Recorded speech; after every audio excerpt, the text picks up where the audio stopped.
জাগ মন্দিরে দেবতা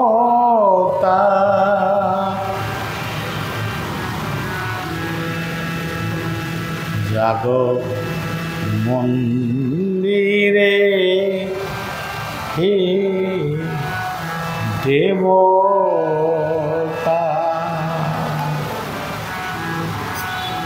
জাগ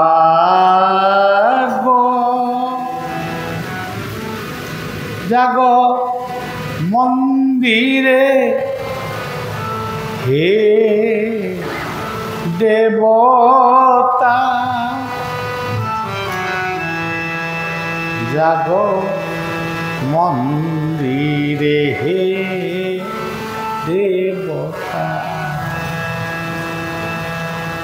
জাগ মন্দিরে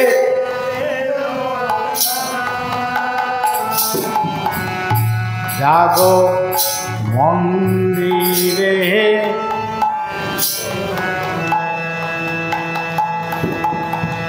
দেবতা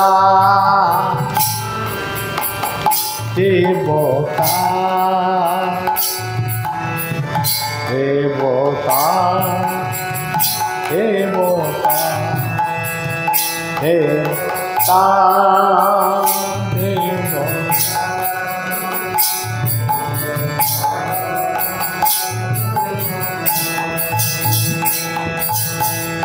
দেবতা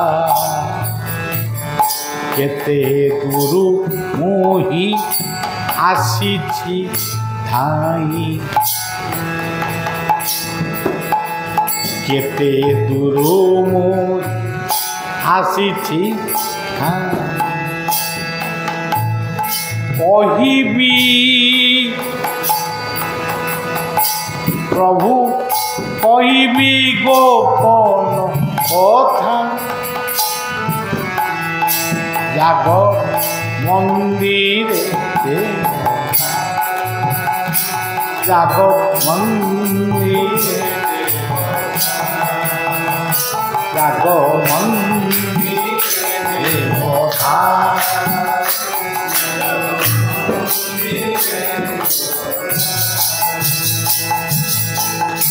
শয়নে স্বপনে কিবা জাগরণে বসিথিব মোর হৃদয়রে শয়নে স্বপনে কিবা জাগরণে বসিথিব মোর হৃদয় এ জীবন ভুল যেতে এ জীবন ভুল যেতে ছমিব হে প্রভু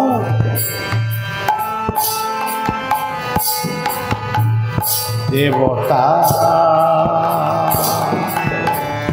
দেবতা দেবতা দেবতা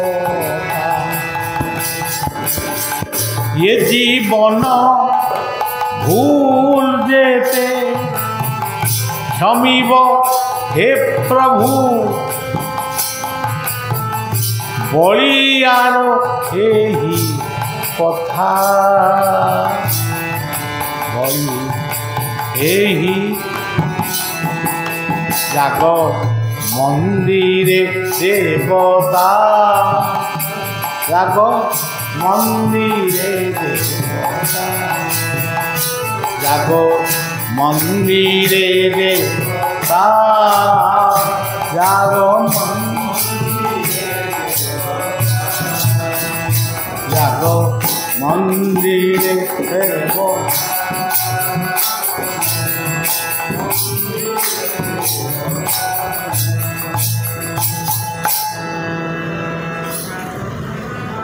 ଅନନ୍ତଙ୍କ ପାଦ ତଳେ कोटि कोटि प्रणाम निवेदन करुछि। माँ ज्योतिप्रभांक पाद तले शतकोटि प्रणाम जनाऊँगी। ये दुनिया रे देवता किए ये कथा आज आम बुझा भूल हो जाए। देवता होचंती प्रथम देवता होचंती सूर्य, द्वितीय देवता होचंती पृथ्वी धरित्री,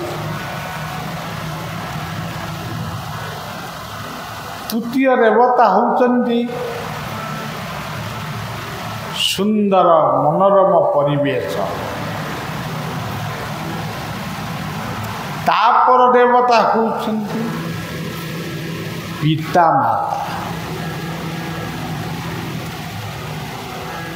से भाव शिक्षक शिक्षयित्री चिकित्सक जो माने चिकित्सा करुचंती, जो माने कृषक कृषि करी आमको शस्य प्रदान करुचंती, ये समस्त होचंती देवता। आमे किंतु यही देवता मानू केबे भी प्रणाम जणैन। बिलरे गोटे कृषक को देखी आमे देवता बोली प्रणाम करूना, आमे ताको भाबू बोले आम कियारी हलुआ। से आम बलदेव कांधे हल रहिला, एति बलदेव को दंडवत होच, किंतु जड़े हल धरी वास्तववादी मनुष्य को देखी घृणा कर। से धरित्री को माँ धरित्री को केतबेले प्रणाम करिबा आमे जानूना, किंतु धरित्री माँ सुभद्रा को आमे प्रणाम करिबु सुख सौभाग्य मागुणी करिबु, किंतु माँ बा मातृ जाति को केबे आमे सम्मान दे पारबा। सेई माँ जन्मदात्री, सेई माँ माउसी माँ, सेई माँ पीयूषी माँ, सेई माँ पुणी आम पाखरे सद्गृहिणी रूपरे आम पाखरे अच्छी। सेई माँ आमर भौणी, आमर यही भाव में माँ प्रकृति रूपिणी गोमाता इत्यादि।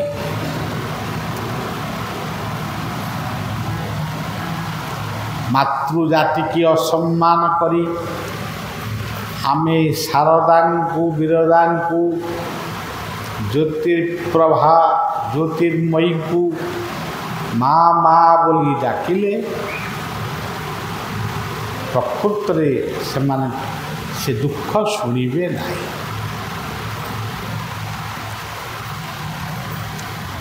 जितेबले बलिया जो मंदिर को जाए मातृ मंदिर को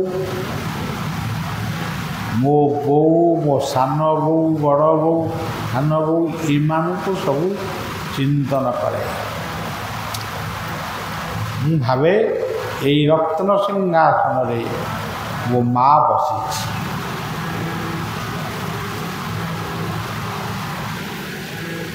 से सबू कथा बुझा हेले देवता होचंती सूर्य।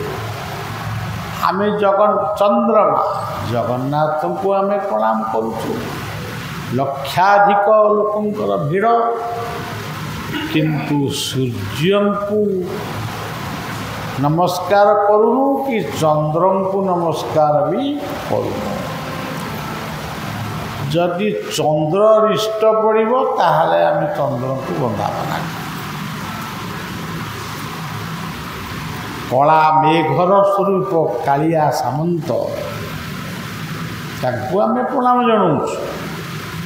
ଆକାଶରେ ଯେତେବେଳେ କଳା ମେଘ ଘୋଟି ଆସେ ତାକୁ ଆମେ ପ୍ରଣାମ କରୁନା, କାରଣ ଆମେ ତାଙ୍କୁ ଦେବତା ବୋଲି ଭାବୁ।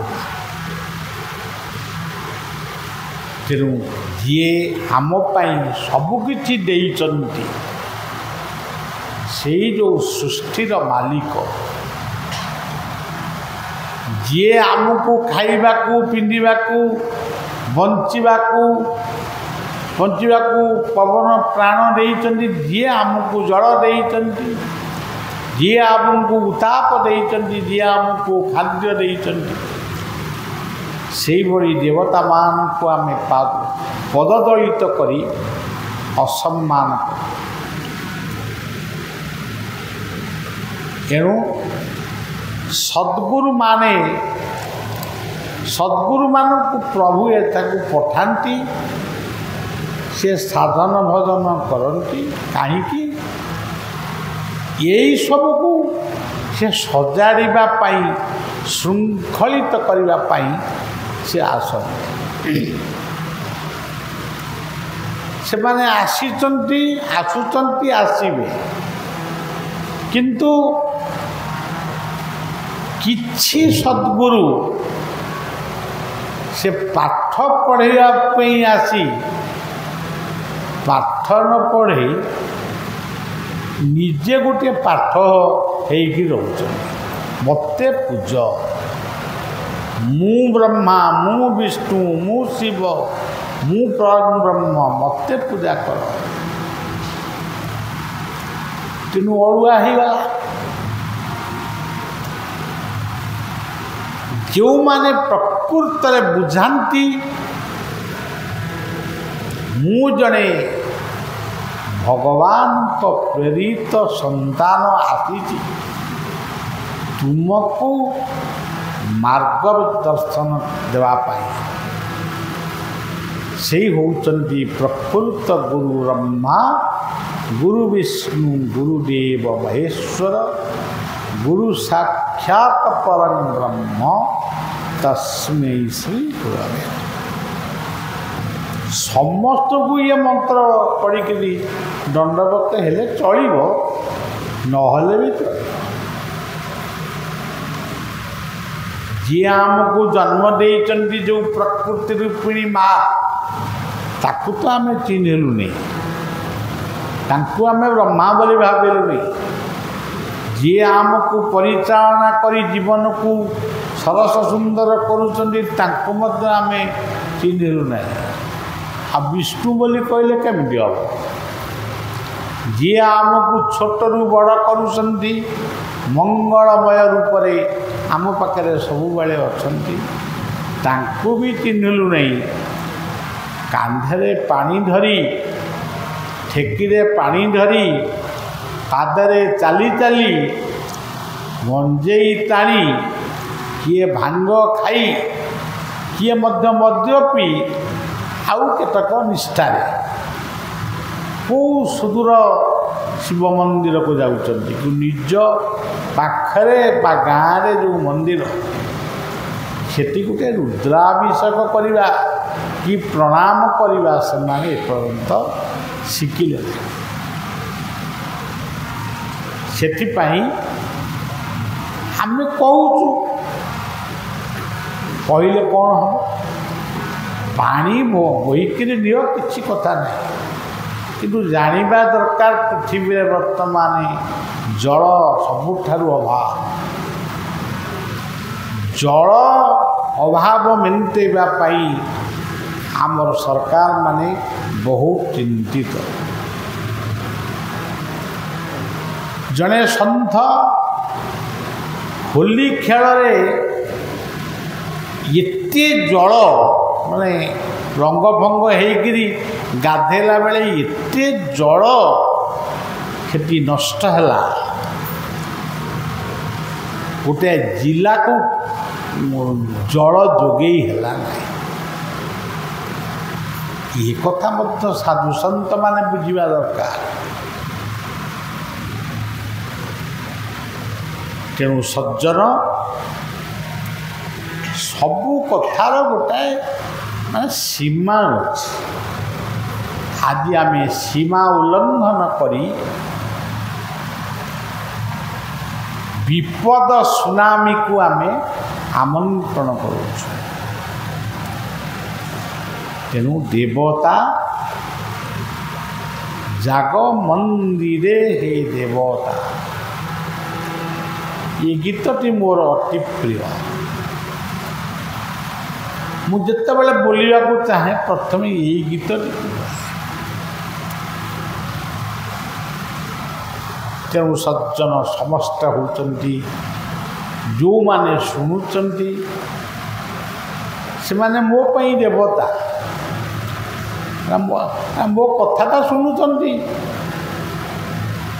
ଯେଉଁମାନେ ମୋ କଥାକୁ ବିଚାର କରୁଛନ୍ତି ସେ ଆଉ ଗୋଟିଏ ଦେବତା।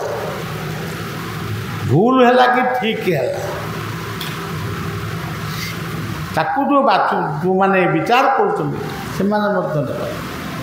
ଯେଉଁମାନେ ଯାହା ଶୁଣୁଛନ୍ତି ଜୀବନରେ ସେଇ କଥା କରିବା ପାଇଁ ସଂକଳ୍ପ ନେଇଛନ୍ତି ସେମାନେ ହେଉଛନ୍ତି ମୋ ପାଇଁ ବହୁତ ବଡ଼ ଦେବତା। ସେ ହେଉଛନ୍ତି ବଳଦେବ, ସେଇମାନଙ୍କ ଭିତରେ ରହିଛନ୍ତି ଜଗନ୍ନାଥ, ଆଉ ସୁଖ ସମୃଦ୍ଧିର ପ୍ରତୀକ ମା ସୁଭଦ୍ରା। ସେଇମାନେ ହେଉଛନ୍ତି ମୋ ପାଇଁ ସଦ୍ଗୁରୁ ରୂପୀ ସୁଦର୍ଶନ। ଶେଷରେ ବାଣୀକୁ ବିଶ୍ରାମ ଦେବା ପୂର୍ବରୁ ସବୁଦିନ ଭଳି ଆଜି ବି ନିବେଦନ କରୁଛି, ଗଛ ଲଗାନ୍ତୁ ଆଉ ବଞ୍ଚାନ୍ତୁ। ଅତ୍ୟଧିକ ଉତ୍ତାପରୁ ଆମେ ରକ୍ଷା ଆମ ପିଲା ଭବିଷ୍ୟତ ଦାୟକମାନଙ୍କ ପାଇଁ ଆମେ ଅମ୍ଳଜାନ ରୂପକ ଅମୃତ ଛାଡ଼ି ଦେଇକି ଯିବା। ଶେଷରେ ଜୟ ଗୁରୁ, ଜୟ ଗୁରୁ, ଜୟ ଗୁରୁ, ଏତିକିରେ କଥାକୁ ରଖିଲି। ତା ଦୁଇ